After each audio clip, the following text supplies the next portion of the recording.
بسم اللہ الرحمن الرحیم۔ 11 مئی انٹرنیشنلی مدر ڈے کے طور پہ سیلیبریٹ کیا جاتا ہے، لیکن میں کہتا ہوں کہ آپ کا ہر دن اپنے والدین کے نام ہونا چاہیے، کیونکہ وہ ہستیاں ہی ایسی ہیں۔ تو today I am very happy and thankful to almighty Allah that my parents are alive in my life. تو آن دس اسپیشل ڈے،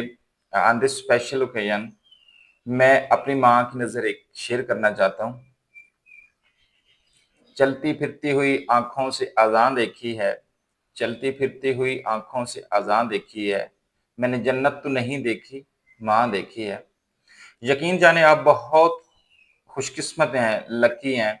اگر آپ کے والدین آپ کی زندگی میں حیات ہیں تو، کیونکہ یہ وہی والدین ہیں جن کی دعاؤں کے نتیجے میں آپ کی زندگی سے ہزاروں تکلیفیں، پریشانیاں اور مصیبتیں ٹلی رہتی ہیں۔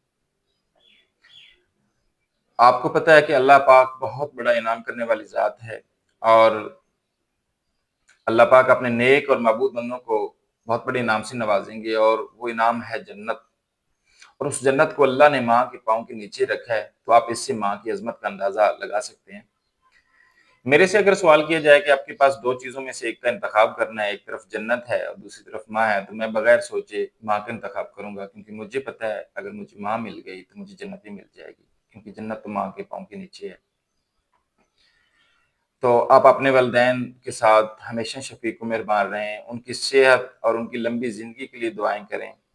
اور ایسے ہی کریں جیسے بچپن میں والدین آپ کے ساتھ شفیق اور مہربان تھے اور آپ کی صحت، آپ کی خوشیوں کے لیے دعائیں کرتے تھے۔ میرا تو یہ پرابلم ہے کہ جب بندہ ویکنڈ پہ جاتا ہے اور واپسی پہ جب نکلنے لگتا ہے تو میں اپنی ماں کے ساتھ آئی کنٹیکٹ نہیں کر پاتا، یا تو میں رونے لگ جاتا ہوں یا میری ماں رونے لگ جاتی ہے،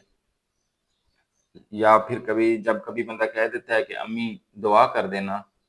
تو پھر آگے سے ماں کے جو الفاظ ہوتے ہیں نا، خدا کی قسم پورے جسم میں ضرور پھیل جاتا ہے جب وہ کہہ دیتی ہیں بیٹا میری تو دعا ہے کہ تینوں تپتی واہ بھی نہ لگے۔ یہ میری نہیں، ہر ماں کی اپنی بچوں کے لیے اس طرح کی ہی تمنائیں ہوتی ہیں، اس طرح کی فیلنگز ہوتی ہیں، ایسی ہی محبت ہوتی ہے۔ تو اپنے والدین کی، ان کی حیات کے اندر ہی قدر پہچانیں۔ آپ کو اندازہ ہوگا کہ جس گھر میں ماں ہوتی ہے نا، گھر میں اکیلی ماں بھی بیٹھی ہو نا تو وہ گھر بھرا بھرا نظر آتا ہے، وہاں رونقیں ہی رونقیں ہوتی ہیں۔ لیکن جب ماں نہیں رہتی نا، تو وہاں پہ 20 افراد بھی ہونا تو وہ اس گھر میں کبھی وہ بھرا بھرا پن نظر نہیں آئے گا، نہ ہی وہ رونقیں رہیں گی۔ تو اس لیے کہتے ہیں نا کہ حج کرنے کے لیے آپ مکہ مکرمہ میں، آپ کے پاس جانے کے لیے آپ کے پاس وسائل نہیں ہے، تو آپ اپنے والدین کی طرف مسکرا کر دیکھ لیں تو پھر بھی آپ کو حج اکبر کا ثواب ملتا ہے۔ تو اندازہ لگائیں کہ یہ کتنی بڑی ہستیاں ہیں۔ تو اس لیے میری دعا ہے آج اس اسپیشل ڈے میں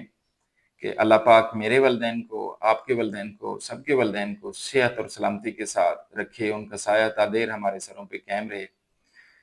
اور انفارچونیٹلی جن کے والدین گزر گئے ہیں، اللہ پاک ان کی قبروں کو روشن فرمائے، آمین۔ Thank you.